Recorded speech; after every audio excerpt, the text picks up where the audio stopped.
Beautiful in blonde and in her skin tone suit si Herlene Budol sa kanyang 20-something birthday pictorial.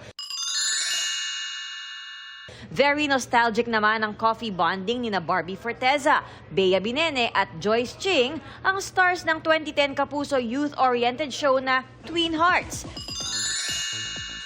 Spotted naman together sa Thailand sina Heart Evangelista at its Showtime host Ann Curtis.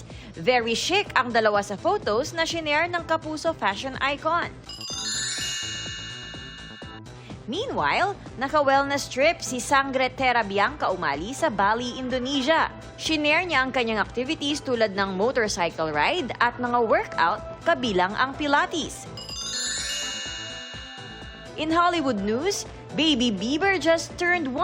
Sa post ng misis ni Justin na si Hailey Bieber, nagbabahagi siya ng snaps with their beautiful boy na si Jack Blues. Athena Imperial updated sa Showbiz Happenings.